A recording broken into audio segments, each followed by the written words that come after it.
Hello again, thanks for joining. So this mad looking locomotive is from Jouef, and it's quite an old one as well. This represents the French BB 13001 electric locomotive, and this particular model was first produced by Jouef back in 1965 in this green colour. Later models were released in a blue colour, but it is a very old model, 60 years old at time of recording. So I'm not expecting it to be a great runner, but it certainly has a lot of interesting features about it.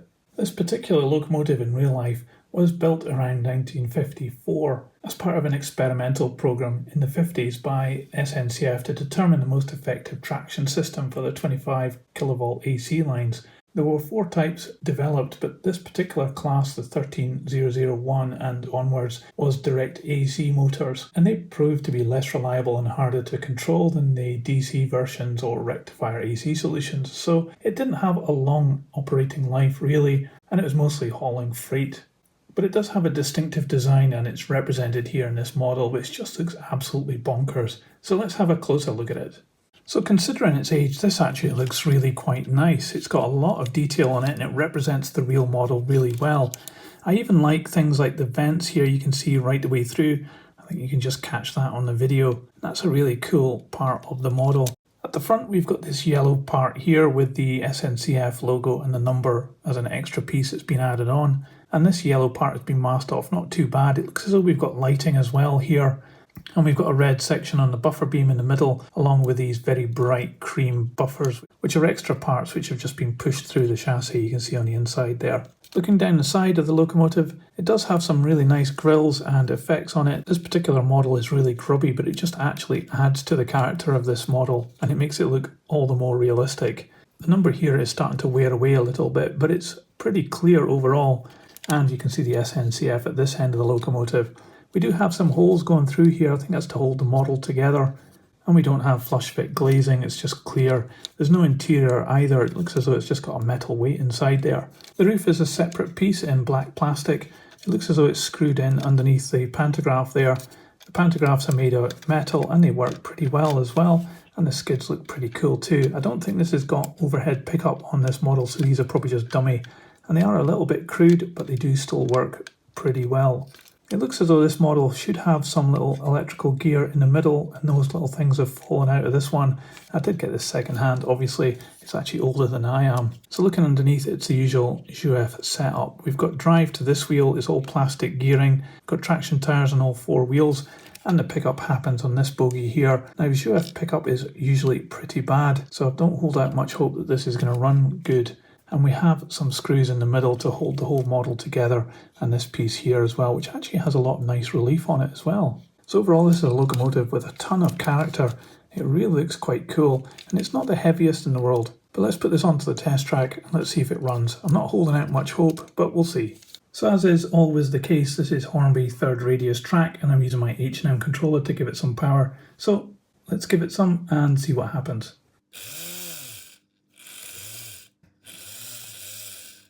Well, at least the motor went, but not much else. So I think we need to open this up and check out what's happening.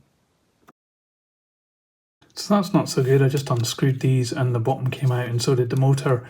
And I now see that it is belt drive, so that's probably the problem. The belt is probably worn, so I'm going to have to put in a new one. Just behind the bogies there, I can see little screws, just flathead screws. There's 4 of them. So I'm guessing that's how you take the body off. So I'm going to unscrew them and then we'll see what we've got.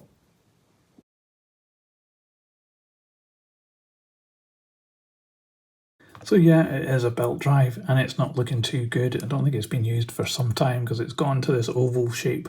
And we've got some horrors going on here. It looks like the wires have actually burnt through here at some point. So maybe it's been given too much power at some point. But one thing we can do is get the motor back in, and I think if we try and fit a different little elastic band, that might help a little bit. So I've just unscrewed the pickup bogie as well to make it easier to get this back in. And the contacts are here as well. It's just simple push fit contacts. There's no actual connection there, it's just resting upon it. So this is the one that came off the model, and I do have this traction tyre which I think might work, so I'm going to fit this and just give it a go. Well, if you've never owned a Jouef model before, then you're a lucky person because they're an absolute nightmare to work on. I've actually managed to get the new belt on. It's pretty stiff, but hopefully it'll do okay. So I guess we just need to get some power onto it and see what happens.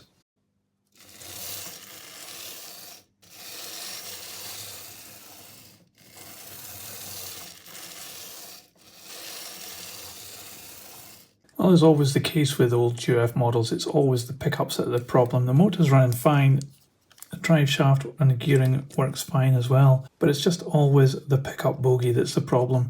So it could be doing with having some new pickups put in here or some other way of picking up power from the track. But at least it works, and both the bulbs work too. So let me get this back together.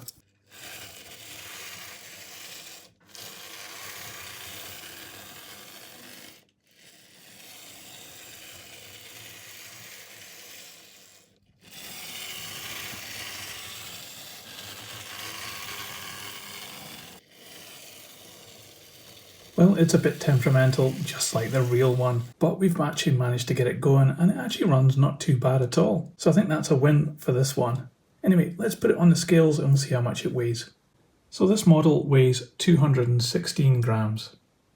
So Jouef's model of this BB 13001, well, it's quite an interesting model. It's got some looks to it, a very unique looking locomotive, and I think Jouef have pulled off quite an interesting model here. As with all Jouef stuff from this era, it's always going to be a bit dodgy on the mechanics, but we have actually managed to get this one running okay, but it can still do with some better pickups, I think. But I'm probably being quite harsh on it because it is 60 years old, this model, and it still actually runs and the lights still work as well, which is real credit to the Jouef model makers. I actually really like this model. It has so much character to it, and it's actually quite robust as well. It's lasted all this time and it's still going strong. When it comes to price, you can get these on the second-hand market for as low as around about £30, maybe rising up to about £50 for a mint condition one. This one around about £35 to maybe £40. So they're not expensive to buy, and they're going to be a bit of a challenge as well. If you're wanting something just to put on your track and it'll run every single time, then this isn't it. But if you want something that's full of character and true to the prototype, which was also temperamental, then maybe this is a model for you. But that's just what I think. What do you think? Let me know in the comments below what you think of this weird looking locomotive. And if you liked this video, please give it a thumbs up. It really helps this channel. I'll put it on the turntable so you can see all the way around. And in a moment, another video will appear so you can check out that one too. But thanks for watching this one. See you next time. So model trains, model worlds, choo choo, model trains, tiny worlds, choo choo, model trains, model worlds, choo choo, model trains, tiny worlds, choo choo.